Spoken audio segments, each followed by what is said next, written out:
pesawat Lion Air Papa Kilo 5 Quebec Papa adalah layak terbang.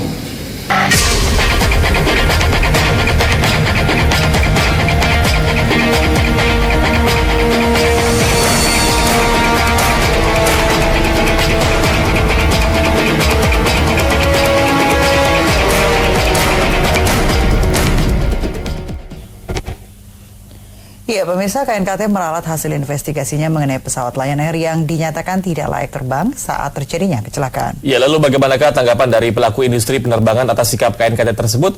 Telah ada rekan kami Priscila Puspa bersama Presiden Direktur Aviator Indonesia, Ziva Narendra. Silakan Priscila dengan laporan Anda. Reva dan juga Tiara, dalam 2 hari terakhir ini KNKT atau Komite Nasional Keselamatan Transportasi maksud kami menggelar press conference yang mengenai laporan awal jatuhnya pesawat Lion Air PKLQP dengan nomor penerbangan JT610. Namun dalam 2 hari terakhir ini ada penegasan tentang laik atau tidak laiknya pesawat Lion Air dengan rute Denpasar Jakarta pada 28 Oktober. Dan untuk mengetahui sebenarnya seperti apa sih dikatakan laiknya pesawat terbang, saat ini saya sudah bersama dengan Presiden Direktur Aviator Indonesia sekaligus konsultan penerbangan, yakni Ziva Narendra Arifin. Selamat malam Mas Ziva. Malam Priscila. Sehat Mas? Sehat, alhamdulillah. Apa kabar? Mas, boleh dijelaskan ini kan dalam 2 hari terakhir ini kita sempat melihat KNKT dengan rilisnya ada yang diklarifikasi ataupun yang ditengkatkan lagi soal laik pesawat terbang Lion Air yang dengan rute Denpasar Jakarta. Itu seperti apa sih Mas sebenarnya laik tidak laiknya pesawat itu?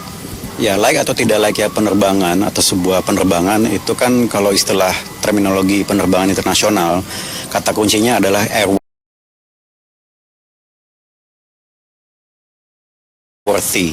airworthiness ya, dalam kondisi pesawat itu laik atau tidak. Nah, kondisi laik tentunya adalah ketika semua komponen, kemudian semua sistem dan semua bagian dari pesawat, baik itu fisik, piranti lunak, piranti keras, sudah dinyatakan cukup memenuhi standar keselamatan penerbangan dan disertifikasi dan dicek oleh teknisi, kemudian diverifikasi oleh kru, dalam hal ini pilot, sebelum melanjutkan fase penerbangan. Dan ketika itu sudah disepakati oleh pihak teknis dan operations, maka pesawat itu dinyatakan laik dan penerbangan bisa dilanjutkan. Dan dalam laporan awal yang diberikan KNKT hari Rabu juga Kamis soal laiknya pesawat Lion Air yang rute Denpasar ini, seperti kok KNKT mengklarifikasi. Sebenarnya menurut pandangan Mas ini apakah memang KNKT klarifikasi atau seperti apa sebenarnya?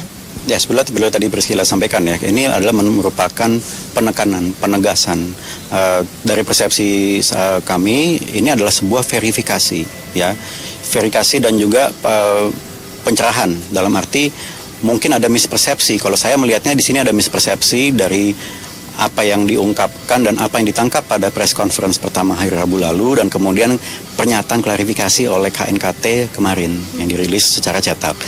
Jadi saya tidak melihat ada perubahan pernyataan di sini, namun interpretasi khususnya kita di pihak publik, pengawas dan pengamat, mungkin saya melihat di sini ada kemungkinan misinterpretasi. Karena kenapa saya mengatakan demikian? Untuk merubah sebuah pernyataan dari pesawat tidak laik tiba-tiba menjadi laik, itu kan sebuah pernyataan yang 180 derajat sangat berbeda, dan banyak sekali komponen yang tadi saya jelaskan yang perlu dipertimbangkan sebelum merubah status itu. Dan yang kedua, faktanya adalah sesuai dengan standar keselamatan penerbangan, undang-undang peraturan penerbangan nasional yang bernaung di bawah internasional, pesawat itu jika sudah dinyatakan laik baru boleh diterbangkan. Kembali saya sampaikan tadi ya, dan kenyataannya adalah kita berbicara pada penerbangan terakhir yang JT610 PKLQP, penerbangan berlangsung. Jadi ketika penerbangan tersebut terjadi, pilot dan juga teknis sudah mensertifikasi bahwa pesawat tersebut laik. Kalau ternyata kondisi tidak laik tapi kemudian diterbangkan, maka baru berbicara ada implikasi pelanggaran dong. Tapi kan tentunya sebagai personil penerbangan yang mengutamakan keselamatan, setiap individu pasti mempertimbangkan keselamatan dulu, dan pasti kalau ada kondisi yang tidak layak, pilot pasti tidak akan melanjutkan penerbangan tersebut gitu. Namun yang terjadi kan Rabu sore KNKT rilis, Rabu malam langsung dibantah oleh Lion seperti itu. Kemudian Kamis sore KNKT langsung seperti klarifikasi, seperti publik dibilang ini analisanya berbeda atau sebenarnya apa sih yang terjadi begitu, Mas? Ya, kalau saya seperti sampaikan tadi, saya mengambil langkah mundur. Saya mengambil langkah mundur, pesan holistiknya apa di sini. Perlu diingat ya, Priscilla, bahwa ini adalah laporan awal, preliminary report. Ini masih jauh sekali dari laporan konklusif atau final, dan itu masih akan memakan waktu dan energi yang sangat banyak. Dan juga bantuan dari berbagai pihak. Jadi menurut saya, antara pesan hari Rabu dan Kamis itu adalah perkuatan, bukan perubahan. Namun ada mispersepsi mungkin dari statement yang awal, makanya wajar sekali kalau maskapai Lion Air dalam hal ini sebagai pihak yang turut dirugikan ya, karena saat ini semua tertuju kepada Lion Air, membuat pembantahan atau merasa ada protes ya, kasarnya demikian ya gitu. Saya nggak menyalahkan pihak Lion, karena ya mungkin persepsi yang tiba-tiba muncul di statement antara lain di media adalah pesawatnya tidak airworthy. Apalagi kita lihat sampai media luar pun mengutip demikian. Wow, itu sebuah pernyataan yang tebal sekali. Menurut saya bukan demikian halnya. Dan jadi KNKT, saya masih sangat percaya sekali dan yakin dengan profesionalisme KNKT. Namun mengingat bahwa ini adalah sangat sensitif sekali kasusnya, beban dan fatigue yang ada di sini sangat besar sekali. Tentunya KNKT juga manusiawi ya, pasti ingin membuat pernyataan itu untuk memperkuat bahwa maksud kami adalah demikian. Gitu. Nah, Mas, sedikit soal KNKT ini kan melakukan investigasi, dan sebenarnya itu berapa waktu yang perlu untuk bisa kita tahu apa yang terjadi dengan pesawat Lion Air PKLQP ini?